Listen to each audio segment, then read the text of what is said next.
ورحمة الله وبركاته. الحمد لله نحمده ونستعينه ونستغفره ونؤمن به ونتوكل عليه ونعوذ بالله من شرور أنفسنا ومن سيئات أعمالنا. من يهده الله فلا مضل له ومن يضلله فلا هادي له.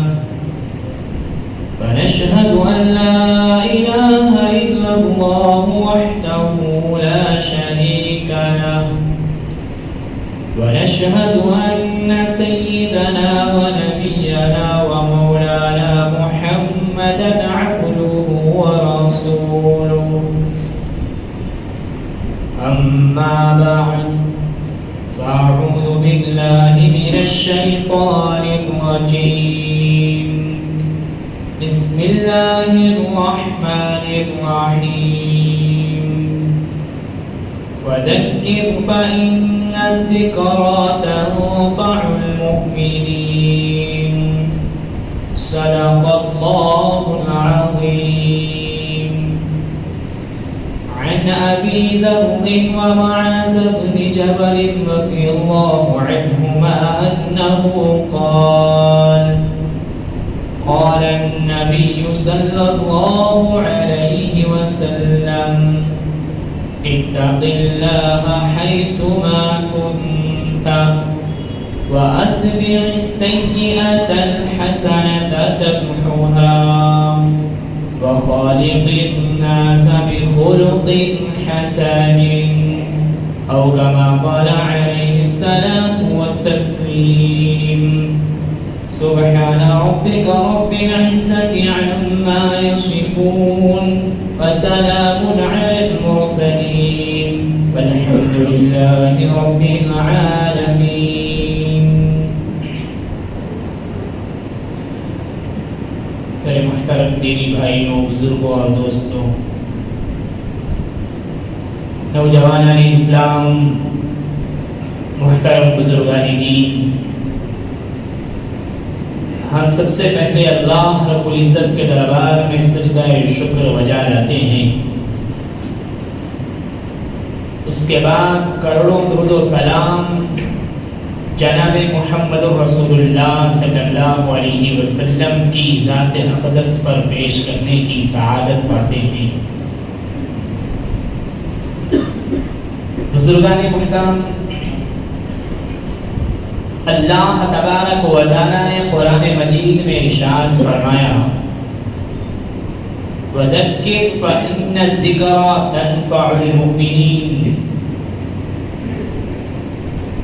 پیغمبر آپ نصیحت کیا کیجئے. فَإِنَّ الذِّكْرَى، اس لیے کہ نصیحت تنفع المؤمنین، مؤمنین کو فائدہ دیتی ہے. اب اللہ تبارک و تعالی اس آیت کے اندر جناب محمد رسول اللہ صلی اللہ علیہ وسلم سے ارشاد فرما رہا ہے کہ پیغمبر آپ نصیحت کیا کیجئے لوگوں کو، اس لیے کہ نصیحت ایک ایسی چیز ہے جو مومنین کو، ایمان والوں کو فائدہ دیتی ہے. تو اچھی نصیحتیں ایمان والوں کو، اچھے لوگوں کو، نیک لوگوں کو زندگی میں فائدہ دیتی ہیں. اللہ کے نبی صلی اللہ علیہ وسلم کی 63 سالہ زندگی کا آپ مطالعہ فرمائیں گے تو اللہ کے نبی صلی اللہ علیہ وسلم ہر موقع، ہر محل، ہر جگہ، ہر خاندان، ہر قبیلہ، ہر قوم کو اللہ کے نبی نے نصیحت فرمائی ہے. چاہے وہ کسی طبقے سے ہو، چاہے وہ کسی قوم سے ہو، اللہ کے نبی صلی اللہ علیہ وسلم نے مختلف جگہ پر مختلف وقت میں اللہ کے نبی نے لوگوں کو نصیحت فرمائی، اور اللہ کے نبی کی نصیحتیں ایمان والوں پر، صحابہ پر، لوگوں پر ایسا اثر کر گئی کہ ان کی زندگیاں بدل گئی، ان کی دنیا بدل گئی اور ان کی آخرت بھی بدل گئی۔ تو یہ نصیحت کا ایک اثر ہوتا ہے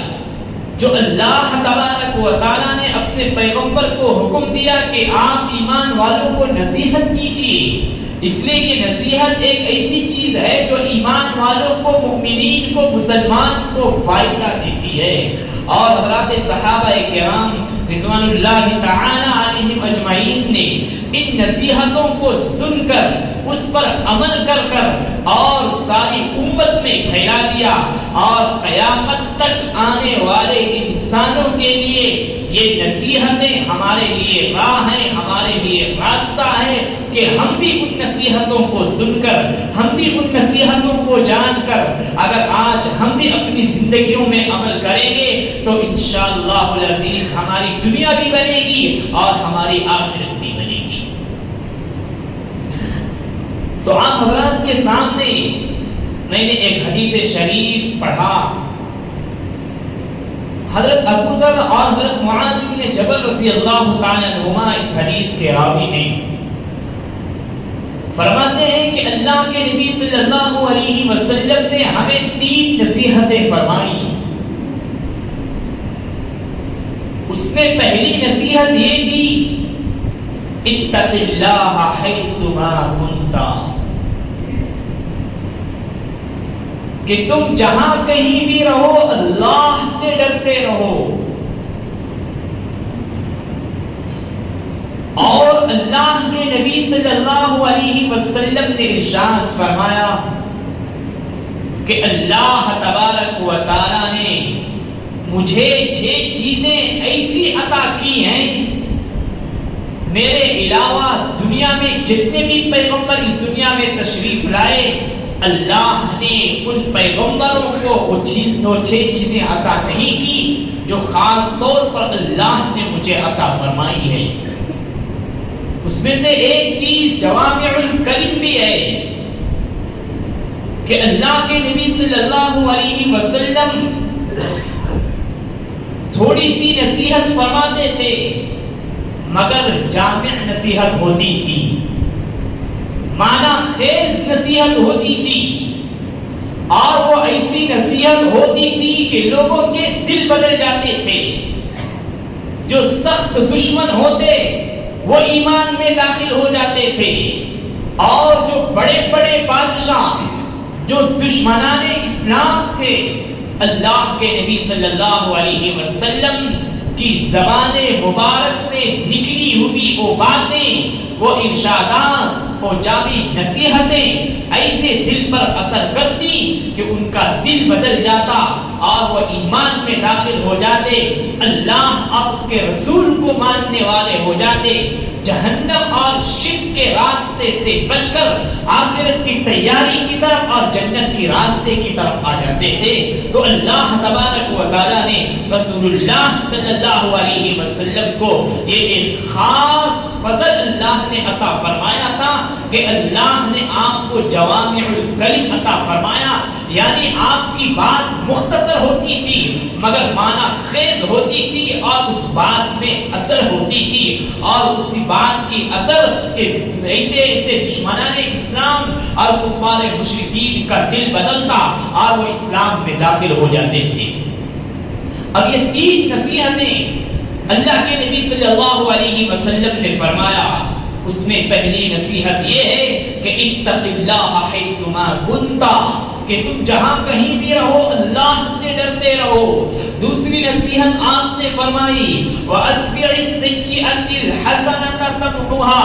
اگر تم سے کوئی برائی ہو جائے، اگر تم سے کوئی غلطی سرزد ہو جائے، اگر تم سے سے کوئی گناہ ہو جائے تو اس کے فوری بعد تم نیکی کر لیا کرو، یہ نیکی تمہارے اس گناہ کو مٹا دے گی۔ اور تیسری نصیحت اللہ کے نبی صلی اللہ علیہ وسلم نے فرمائی ہے وَخَالِقِ النَّاسَ بِخُلُقٍ حَسَنٍ، کہ لوگوں کے ساتھ اچھے اخلاق سے پیش آؤ۔ حضرت معاذ بن جبل رضی اللہ تعالی عنہ، اللہ کے نبی صلی اللہ علیہ وسلم ان کو یمن کا گورنر بنا کر آپ نے بھیجا۔ حضرت معاذ بن جبل رضی اللہ تعالی عنہ، ہر صحابی کو اللہ کے نبی سے اتنی محبت ہوتی تھی کہ صحابہ ایک منٹ بھی اللہ کے نبی سے جدا ہونے کو برداشت نہیں کرتے تھے، اتنی محبت ہوتی تھی صحابہ کرام کو۔ تو اللہ کے نبی صلی اللہ علیہ وسلم حضرت معاذ بن جبل رضی اللہ تعالیٰ عنہ سے آپ نے فرمایا کہ معاذ، میں تمہیں یمن کا گورنر بنا کر بھیجنا چاہتا ہوں۔ کتابوں میں لکھا ہے کہ اللہ کے نبی نے 11 مرتبہ حضرت معاذ بن جبل سے یہ بات ارشاد فرمائی۔ آخر کار اللہ کے نبی صلی اللہ علیہ وسلم حضرت معاذ بن جبل رضی اللہ تعالی عنہ کو سواری پر سوار کر کے خود اللہ کے نبی صلی اللہ علیہ وسلم مدینے کے بارڈر تک چھوڑتے ہیں، اور چھوڑنے کے بعد اللہ کے نبی حضرت معاذ بن جبل سے فرماتے ہیں معاذ، میں تمہیں یمن کا گورنر بنا کر بھیج رہا ہوں، اور یہ تمہاری اور ہماری ہو سکتا ہے کہ یہ آخری ملاقات ہو، اس کے بعد تمہاری اور ہماری ملاقات نہ ہو، یہ ہو سکتا ہے۔ اتنا سننا تھا کہ حضرت معاذ بن جبل زارو قطار ہونے لگے، گڑ گڑا کر ہونے لگے۔ ایک تو صحابہ کو ایک منٹ ایک لمحے کی جدائی کی برداشت نہیں تھی اللہ کے نبی سے، اب حضرت معاذ بن جبل سال ہر سال کے لیے یمن کا گورنر بن کر جا رہے ہیں، سال ہر سال ہو جائے گا، اللہ کے نبی کی دیدار نہیں ہوگی۔ تو حضرت معاذ بن جبل یہ الفاظ سن کر زارو قطار رونے لگے، اور اللہ کے نبی صلی اللہ علیہ وسلم نے حضرت معاذ بن جبل سے آپ نے نصیحت فرمائی کہ معاذ، تم یمن کا گورنر بن کے جا رہے ہو، مگر چند باتوں کا خیال رکھنا، اور اس میں سب سے پہلی بات یہ ہے میری نصیحت کہ تم تقوی اختیار کرنا، یعنی اپنی زندگی میں ہمیشہ اللہ سے ڈرتے رہنا، اللہ کو حاضر اور ناظر رکھ کر زندگی گزارنا، اس لیے کہ یہ ایک ایسی نصیحت ہے کہ جس کے دل میں اللہ کا ڈر، اللہ کی خشیت، اللہ کا خوف، اللہ کا حاضر ناظر جس کے دل و دماغ میں بیٹھ جائے، وہ انسان کبھی گناہ نہیں کرے گا، وہ انسان کبھی غلط قدم نہیں اٹھائے گا، وہ انسان کبھی غلط زبانی نہیں کرے گا، وہ انسان کبھی جھوٹ نہیں بولے گا، وہ انسان کبھی کسی کا حق نہیں مارے گا، وہ انسان کسی کا کبھی حق نہیں دبائے گا، وہ انسان کسی کے ساتھ بے انصافی نہیں کرے گا، وہ انسان کسی کے ساتھ ظلم نہیں کرے گا۔ اللہ کے نبی صلی اللہ علیہ وسلم نے ایک ہی بات میں آپ نے نصیحت فرمائی، اور ان باتوں کے اندر ساری باتیں یہ داخل ہو گئی، اور اللہ کے نبی نے فرمایا معاذ بن جبل، تم یمن کا گورنر بن کر جا رہے ہو، اور میں تمہیں اس منصب پر فائز کر رہا ہوں، مگر ایک چیز کا خیال رکھنا کہ تم اپنے اندر تقوی پیدا کرنا، اللہ کی خشیت پیدا کرنا، اللہ کا ڈر اور خوف پیدا کرنا، اس لیے کہ یہ چیزیں جن کے اندر داخل ہو جائیں گی ان کی دنیا بھی بنے گی اور ان کی آخرت بھی بنے گی۔ تو اللہ کے نبی صلی اللہ علیہ وسلم نے ارشاد فرمایا اتق اللہ حیث ما کنت، کہ تم جہاں کہیں بھی رہو اللہ سے ڈرتے رہو۔ یہ تقوی کی سب سے اعلیٰ صفت ہے۔ تقوی کا مطلب ہی یہی ہوتا ہے کہ ہمارے دلوں میں اللہ کا ڈر اور اللہ کا خوف آ جائے۔ جس کے دل میں اللہ کا ڈر اور خوف بیٹھ جائے گا وہ انسان کبھی اللہ کی نافرمانی کی طرف اپنا قدم نہیں بڑھائے گا۔ ایک مرتبہ حضرت عمر بن الخطاب رضی اللہ تعالی عنہ حضرت ابی بن کعب رضی اللہ تعالی عنہ سے پوچھتے ہیں کہ ابی بن کعب تم مجھے کچھ ایسی باتیں بتاؤ میں تمہاری باتیں سننا چاہتا ہوں۔ حضرت عمر بن الخطاب رضی اللہ تعالی عنہ کا مرتبہ مقام بہت بلند ہے، یہ بھی ایک صحابی ہیں، یہ بھی صحابی ہیں، مگر ان کا مقام الگ، ان کا مقام الگ، ان کا مقام حضرت عمر خطاب رضی اللہ تعالی عنہ کا مقام اس صحابی سے بلند ہے، مگر پھر بھی حضرت عمر بن خطاب رضی اللہ تعالی عنہ فرما رہے ہیں کہ ابی بن کعب مجھے کچھ تم نصیحت کرو، تم مجھے کچھ اچھی باتیں بتاؤ۔ اس میں وہ ابی بن کعب کہتے ہیں کہ اے امیر المؤمنین، آپ سے زندگی میں جتنا ہو سکے اتنا آپ نیک عمل کریں، جتنا ہو سکے اس میں آپ نیکیاں کریں، اللہ کی عبادت کریں، اس لیے کہ کل قیامت کے دن اگر کوئی 70 نبیوں کے برابر بھی نیک عمل لے کے جائے گا تو وہاں اس کو بھی کم محسوس کرے گا، وہاں اس کو بھی کم محسوس کرے گا، اس لیے کہ قیامت کا دن اتنا ہولناک اور سخت دن ہوگا کہ ہر نبی یہ پکارتا ہوا ہوگا یا ربی نفسی یا ربی نفسی یا ربی نفسی، یہ الفاظ ہر نبی کے زبان پر ہوگے۔ استہائی امیر المؤمنین، میری یہ بات ہے کہ آپ سے زندگی میں جتنا ہو سکے آپ اتنا نیک عمل کریں اور نیکیاں کریں۔ اس کے بعد عمر بن الخطاب رضی اللہ تعالی عنہ پوچھتے ہیں کہ تقوی کے بارے میں بتاؤ۔ حضرت ابی بن کعب رضی اللہ تعالی عنہ تقوی کے بارے میں بتاتے ہیں کہ تقوی کی حقیقت کیا ہے، تقوی کہتے کس کو ہیں، اللہ کا ڈر اور خوف کس کو کہتے ہیں۔ ابی بن کعب نے ایک مثال کے ذریعے سے امیر المؤمنین کو سمجھایا اور پوچھا کہ آپ کبھی ایسے راستے سے گزرے ہیں جہاں راستہ تنگ ہو، چھوٹا ہو اور دونوں طرف خاردار جھاڑیاں ہوں، اس طرف بھی کانٹے دار جھاڑیاں ہوں، اس طرف بھی کانٹے دار جھاڑیاں ہوں، راستہ بھی چھوٹا ہے، تنگ ہے، آپ وہاں سے کبھی گزرے ہیں؟ امیر المؤمنین نے فرمایا کہ ہاں میں وہاں سے گزرا ہوں۔ تو ابی بن کعب نے پوچھا کہ آپ جب گزرے تو کس طرح گزرے، کیا انداز سے آپ گزرے تھے؟ تو امیر المؤمنین نے فرمایا کہ میں اپنے دامن کو سمیٹتے ہوئے، اپنے آپ کو سکڑتے ہوئے، اپنے آپ کو بچاتے ہوئے اس راستے سے گزرتا ہوں تاکہ کوئی خاردار جھاڑیاں میرے کپڑے میں آ کر نہ لگ جائے اور میرے کپڑے کو نہ پھاڑ دے، مجھے کہیں نقصان نہ پہنچائے۔ اس طرح میں اپنے آپ کو بچاتے ہوئے، بچتے ہوئے اس تنگ اور چھوٹے راستے سے، خاردار راستے سے گزرتا ہوں۔ ابی بن کعب نے فرمایا اسی کا نام تقوی ہے کہ آپ اپنی زندگی اس طرح گزاریں اور اپنے دامن کو اور اپنی زندگی کو گناہوں سے اسی طرح بچا کر آپ زندگی گزاریں کہ آپ کا دامن گناہ میں شامل نہ ہو اور آپ کا دامن گناہوں سے لت پت نہ ہو، بس اپنی زندگی کو گناہوں سے بچاتے ہوئے چلے جائیں، بس اسی کا نام تقوی ہے، اسی کا نام تقوی ہے۔ تو یہ ایک پہلی صفت، پہلی نصیحت اللہ کے نبی صلی اللہ علیہ وسلم نے ارشاد فرمایا اتق اللہ حیث ما کنت، کہ تم جہاں کہیں بھی رہو اللہ سے ڈرتے رہو۔ ایک بہت بڑے پیر صاحب تھے، ان کے پاس بہت سارے مریدین تھے،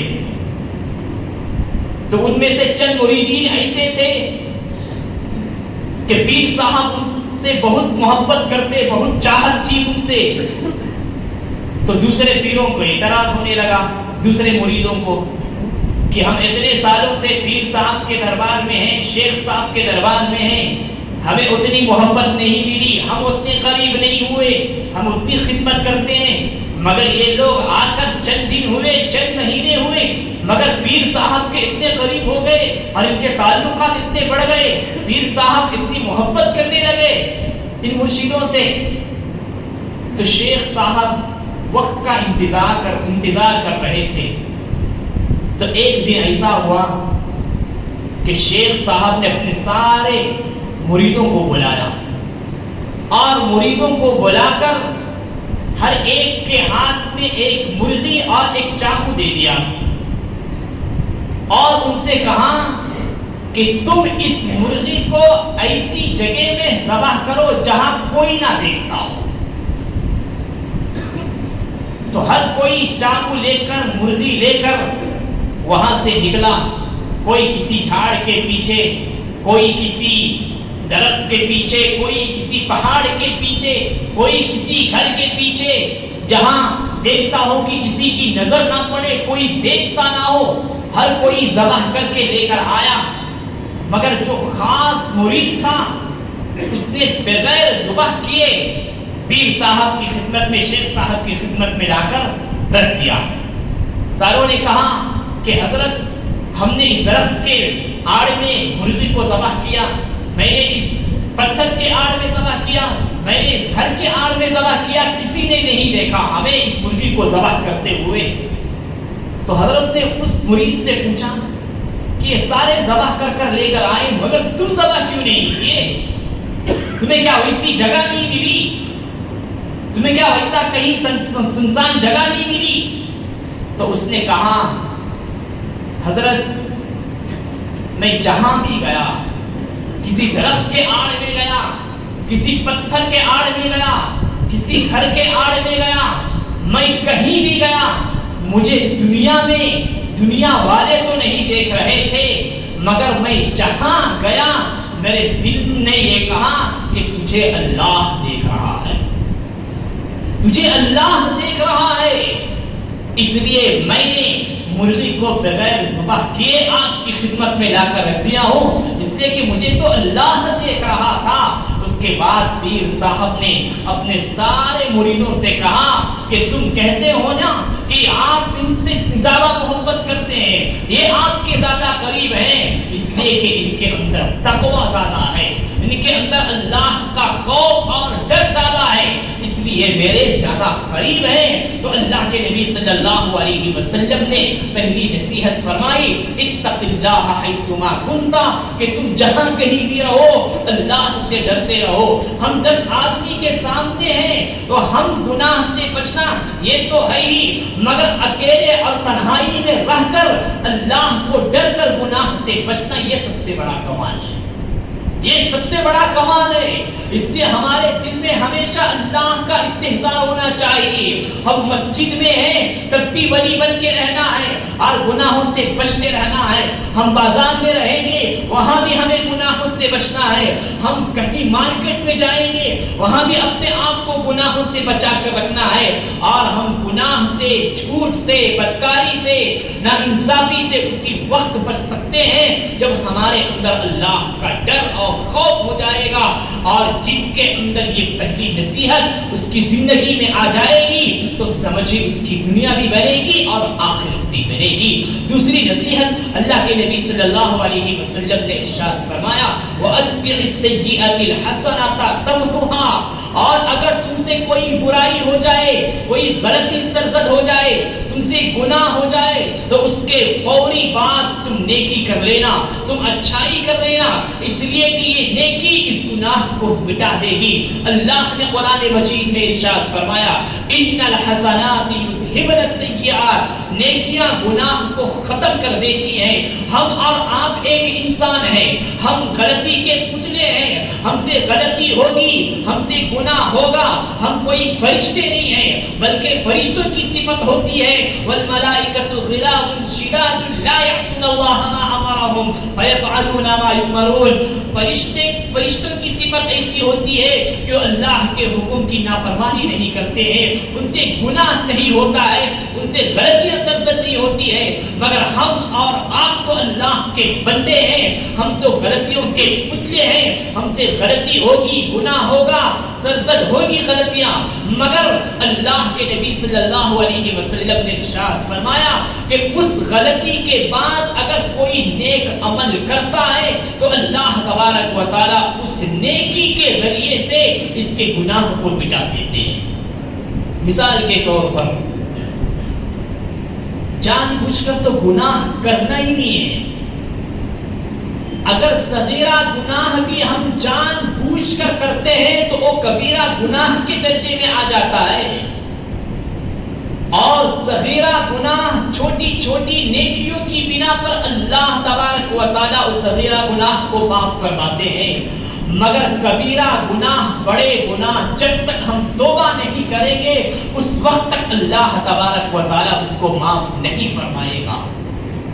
اب ہم وضو کرتے ہیں. آپ نے حدیثوں میں سنا ہوگا اللہ کے نبی صلی اللہ علیہ وسلم نے ارشاد فرمایا کہ جب بندہ وضو کرتا ہے اس کے اعضاء دھلتے ہیں تو اس کے اعضاء دھلنے کے ساتھ جو پانی گرتا ہے تو اس پانی کے ساتھ اس کے گناہ بھی جھڑتے ہیں. اس کے گناہ بھی جھڑتے ہیں. اللہ کے نبی نے فرمایا العمرۃ الی العمرۃ کفارۃ لما بینہما. اگر کوئی مسلمان ایک عمرہ کرتا ہے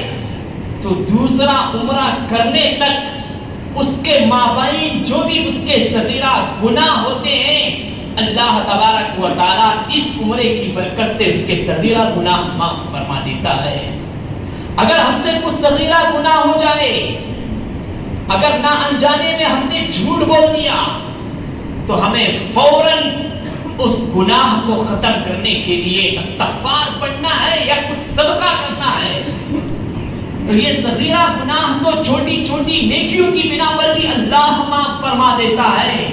مگر جب بڑے گناہ ہو جاتے ہیں تو اس وقت توبہ شرط ہو جاتی ہے. اور جیسے ہی ہم توبہ کرتے ہیں اللہ تبارک و تعالیٰ اس توبہ کے ذریعے سے ہمارے گناہوں کو معاف فرما دیتا ہے. اور توبہ کرنے والوں کے بارے میں اللہ کے نبی صلی اللہ علیہ وسلم نے ارشاد فرمایا کہ اگر کوئی سچے دل سے سچی پکی توبہ کرتا ہے تو وہ تو گویا کہ اللہ کے دربار میں ایسا ہے کہ زندگی میں اس نے گناہ کیا ہی نہیں ہے. گناہوں سے بالکل صاف اور پاک ہو جاتا ہے. اللہ تبارک و تعالیٰ اس توبے کی برکت سے اللہ اس کے سارے گناہوں کو معاف فرما دیتے ہیں. تو اللہ کے نبی صلی اللہ علیہ وسلم نے دوسری نصیحت آپ نے فرمائی کہ وَأَتْبِعِ السَّيِّئَةَ الْحَسَنَةَ تَمْحُوهَا. اگر تم سے کوئی برائی سرزد ہو جائے تو اس کے بعد فوراً تم نیکی کرو، اس لیے کہ یہ نیکی اس گناہ کو مٹا دے گی. اور تیسری نصیحت اللہ کے نبی صلی اللہ علیہ وسلم نے فرمائی وَخَالِقِ النَّاسَ بِخُلُقٍ حَسَنٍ، کہ لوگوں کے ساتھ اچھے اخلاق کے ساتھ پیش آؤ. یہ اخلاق بہت بڑی چیز ہے. اللہ کے نبی صلی اللہ علیہ وسلم نے ارشاد فرمایا کہ میرے بھیجنے کا دنیا میں مقصد اللہ کا یہ ہے کہ میں اخلاق کو مکمل کروں. انما بعثت لاتمم مکارم الاخلاق. اللہ کے نبی صلی اللہ علیہ وسلم نے فرمایا مجھے اخلاق کو مکمل کرنے کے لیے بھیجا گیا ہے. اور اللہ کے نبی صلی اللہ علیہ وسلم کی 63 سالہ زندگی ہم پڑھیں گے اور اللہ کے نبی کے یہ عمدہ اخلاق کو دیکھ کر بڑے سے بڑے پتھر دل بھی موم ہو گئے اور اللہ کے نبی کے ہاتھ کے اوپر کلمہ پڑھنے پر مجبور ہو گئے اور ایمان میں داخل ہو گئے. اللہ کے نبی صلی اللہ علیہ وسلم نے ارشاد فرمایا اخلاق کے بارے میں کہ کل قیامت کے دن جب ہمارے اعمال نامہ کو تولا جائے گا ترازو میں تو اس ترازو میں جو سب سے بھاری اور وزنی نیکی ہوگی وہ اخلاق ہوگا. اخلاق اسی کا نام ہے کہ ہم کسی کے ساتھ ملے تو ہنسمکھ چہرے کے ساتھ ملے. ہماری زبان اچھی ہو، ہمارے معاملات اچھے ہوں، اس لیے کہ انسان کے اخلاق اکثر 2 چیزوں سے ہی پہچانا جاتا ہے، ایک زبان سے اور ایک معاملات سے. انسان انہی 2 چیزوں کے ذریعے سے پہچانا جاتا ہے. جب ایک انسان کی دوسرے انسان سے پہلی ملاقات ہوتی ہے، بات چیت ہوتی ہے تو انسان اسی وقت اس کی زبان کے ذریعے سے معلوم کرتا ہے کہ یہ انسان کتنا اچھا ہے اور کتنا برا ہے، یہ انسان کتنا با اخلاق ہے اور یہ انسان کتنا بے اخلاق ہے۔ اس زبان کے ذریعے سے ہی معلوم ہوتا ہے۔ تو اللہ کے نبی صلی اللہ علیہ وسلم نے فرمایا وَخَالِقِ النَّاسَ بِخُلُقٍ حَسَنٍ، کہ تم لوگوں کے ساتھ اچھے اخلاق سے پیش آؤ اور عمدہ اخلاق سے پیش آؤ، اس لیے کہ اللہ کے نبی صلی اللہ علیہ وسلم نے ارشاد فرمایا کوئی نیکی حقیر نہیں ہوتی ہے، چاہے وہ نیکی چھوٹی ہو چاہے وہ نیکی بڑی ہو۔ اگر ہم چلتے راستے سے ایک تکلیف دینے والی چیز کو ہٹا دیں گے یہ بھی ایک نیکی ہے، تو اللہ کے نبی نے فرمایا کہ اس کو بھی حقیر نہیں سمجھنا ہے، اس لیے کہ آپ نے حدیثوں میں سنا، بارہا آپ واقعات میں سنتے رہتے ہیں کہ ایک بدکار عورت، زناکار عورت جو ساری عمر بدکاری کرتی رہی، زناکاری میں مبتلا رہی، مگر ایک پیاسے کتے کو پانی پلا دی اور اس نے وہ اخلاص کے ساتھ پلائی تھی، اللہ تبارک و تعالیٰ کو ان کی ایک چھوٹی سی نیکی اتنی پسند آ گئی کہ اللہ نے ان کو ایمان کی دولت بھی نصیب فرمائی اور اللہ نے ان کی مغفرت بھی فرما دی۔ اس لیے اللہ کے نبی نے فرمایا کوئی نیکی چھوٹی نہیں ہوتی، اور اللہ کے نبی نے فرمایا کہ ایک مسلمان بھائی دوسرے مسلمان بھائی سے،